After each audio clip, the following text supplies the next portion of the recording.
अगर मेडिसिन्स और हेल्थ से रिलेटेड आप इन्फॉर्मेशन चाहते हैं तो अभी सब्सक्राइब करें मेरे चैनल को नॉलेज फॉर केयर। आज की इस वीडियो में हम बात करेंगे नित्यानंद रस के बारे में। अब इस नित्यानंद रस के फ़ायदे क्या हैं, क्या साइड इफ़ेक्ट हैं, कैसे लेना है, सारी जानकारियाँ जो है आज की इस वीडियो में मैं आपको दूंगा। तो देखिए, नित्यानंद रस जो है, ये जो मेडिसिन है, इसको बहुत सारी कंपनियाँ बनाती हैं, जैसे कि वैद्यनाथ, डाबर, व्यास, बेसिक आयुर्वेदा, उंझा और भी कई कंपनियों का ये आता है। तो आप चाहें तो किसी भी अच्छी कंपनी का ले सकते हो। अब इसको ख़रीदना कहाँ से है, तो देखिए, जो भी लोकल आयुर्वेदिक मेडिकल स्टोर होते हैं वहाँ से आप इसको ईजिली खरीद सकते हो, या फिर आप चाहें तो इसको ऑनलाइन भी खरीद सकते हो। तो ऑनलाइन ख़रीदना है तो मैं नीचे लिंक दे दूंगा डिस्क्रिप्शन में, तो उधर से क्लिक करके आप इसको घर बैठे बैठे मंगा सकते हो, इस नित्यानंद रस को। अब बात करें इंग्रेडिएंट के बारे में, इसमें क्या क्या है या फिर किन किन से ये मेडिसिन बनाई गई है, तो देखिए, इसमें है ताम्र भस्म, त्रिफला, कजली, वांग भस्म, शंख भस्म। तो इस प्रकार से और भी इंग्रेडिएंट होते हैं जो कि आप खुद भी स्क्रीन पर देख सकते हैं। और कंपनियों के अनुसार थोड़े बहुत इंग्रेडिएंट ऊपर नीचे होते हैं या हो सकते हैं। अब बात करते हैं इसके फ़ायदे के बारे में, या फिर किन किन कंडीशन में हम इसको ले सकते हैं।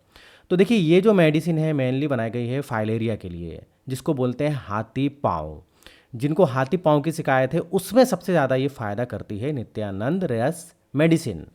अब देखिए, अब फाइलेरिया जैसे हो गया, ये मच्छर के काटने से होता है। मच्छर के काटने से हो जाता है, और ज़्यादातर ये देखिए गाँव में होता है। गाँव में इस टाइप की बहुत सारी परेशानी होती है। अब इसके अलावा अगर आपको गॉइटर है, जिसको बोलते हैं घेंगा, या बोलें तो थायराइड प्रॉब्लम है, तो उसमें भी ये नित्यानंद रस मेडिसिन फ़ायदा करती है। इसके अलावा शरीर में कहीं भी गांठ हो गई है, उसमें फ़ायदा करती है। अब ये तो इसके ये फ़ायदे थे, लेकिन इसके एक दूसरे फ़ायदे भी हैं, जैसे कि अगर आपको नोज़िया टाइप लगता है या फिर उल्टी होती है, उसमें भी ये मेडिसिन फ़ायदा करती है। इसके अलावा अगर आपके सर में दर्द होता है, बुखार आता है, तो उसमें भी फ़ायदा करती है। या शरीर में सूजन है, उसमें भी ये नित्यानंद रस मेडिसिन फ़ायदा करती है। इसके अलावा अगर आपको गाउट की समस्या है, जिसमें कि यूरिक एसिड बढ़ जाता है और आपके जो जॉइंट्स होते हैं उनमें इन्फ्लामेशन, मतलब लालपन हो जाता है, वो दर्द करते हैं, तो उसमें भी ये नित्यानंद रस मेडिसिन फ़ायदा करती है। तो ये इसके मेन फ़ायदे थे, जिनके बारे में मैंने आपको बता दिया है। मेनली ये फाइलेरिया के लिए काफ़ी काम की है, मतलब हाथी पाँव में बहुत काम की मेडिसिन होती है ये। अब डोज के बारे में बात करें तो 1 से 2 टैबलेट आपको एक बार में लेना होता है, और आप इसको एक दिन में 3 बार तक ले सकते हैं। अब भाई, डोज डिपेंड करेगा कि आपको कितनी प्रॉब्लम है, कितनी समस्या है, क्या बीमारी है।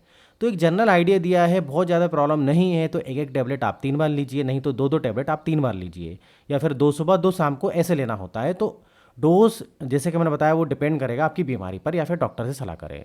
अब इसको खाना खाने के पहले, खाना खाने के बाद कभी भी ले सकते हो, लेकिन आधे घंटे का डिफरेंस होना चाहिए। अब इसको मेल फीमेल कोई भी ले सकते हैं, लेकिन ज़्यादा छोटे बच्चों को ये नहीं देना है, और बच्चों को देना है तो हमेशा डॉक्टर की सलाह से ही इस मेडिसिन को देना है।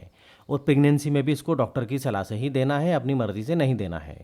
अब कब तक जो है इसको लेना होता है, तो ये भी डिपेंड करेगा आपकी बीमारी पर, आपकी प्रॉब्लम पर। आप इसको कम से कम 1 महीना ज़रूर देखिए 1 महीने में आपको ज़रूर इसका फ़ायदा मिलेगा। या लंबे समय तक लेना है तो डॉक्टर की सलाह से ही लेना है। अब साइड इफ़ेक्ट के बारे में बात करें तो इसका साइड इफ़ेक्ट आपको कुछ भी देखने को नहीं मिलेगा। फिर भी कुछ हेल्थ में इशू लगते हैं तो आप इसको लेना बंद कर दें, या फिर डॉक्टर से सलाह भी ले सकते हैं। अब कोई दूसरी मेडिसिन आपकी पहले से चल रही है तो उसके साथ इसको ले सकते हैं, नहीं तो बिल्कुल ले सकते हो, कोई भी प्रॉब्लम नहीं है। बस आपको करना क्या है, मान लीजिए आपने कोई भी एलोपैथिक, होम्योपैथिक, आयुर्वेदिक मेडिसिन खाई, तो उसके 1 से 2 घंटे बाद आप इस नित्यानंद रस या टैबलेट को ले सकते हो। अब भाई, फ़ायदा कब तक देखने को मिल जाएगा, तो ये भी डिपेंड करेगा आपकी बीमारी पर, प्रॉब्लम पर। तो 1 महीना तो आप इसको लेकर ज़रूर देखें, आपको ज़रूर कुछ न कुछ फ़ायदा या रिजल्ट मिलेगा। अब देखिए, इधर मैं कुछ एडवाइस भी दूंगा, अगर आप ये नित्यानंद रस या ये टैबलेट या मेडिसिन लेते हो तो, जैसे कि अल्कोहल नहीं लेना है, स्मोकिंग नहीं करना है, इन सबको अवॉइड करिए। अब इसके अलावा खाने की बात करूं तो खाने में दूध नहीं पीना है, और दूध से बनी चीज़ भी बंद कर दें। इसके अलावा आपको मछली नहीं खाना है, मीठा नहीं खाना है। और जो आप पानी पीते हो ना, तो देखिए कि वो पानी साफ़ है कि नहीं, कंटामिनेटेड तो नहीं है। इसके अलावा देखिए, आप मच्छरों से बचिए, मच्छरों से बचिए, मच्छर की जाली लगाइए, फुल कपड़े पहनिए। तो मच्छर से बचना बहुत ज़रूरी है, नहीं तो बहुत सारी बीमारियां होती हैं। डेंगू, मलेरिया, चिकनगुनिया, बहुत सारी बीमारियां जो है मच्छर से हो जाती हैं। तो इधर हमारा वीडियो खत्म होता है, और अगर आपको इस टाइप से और वीडियो देखना है हेल्थ और मेडिसिन से रिलेटेड, जो कि मैं डेली बनाते रहता हूँ, तो आप मेरे चैनल को सब्सक्राइब भी कर सकते हो, अगर आपने मेरे चैनल को सब्सक्राइब नहीं किया है तो वीडियो अच्छा लगे तो लाइक भी कर दीजिएगा। फिर मिलेंगे नेक्स्ट वीडियो में, जब तक आप बने रहिए और देखते रहिए आपके अपने चैनल में नॉलेज फॉर केयर।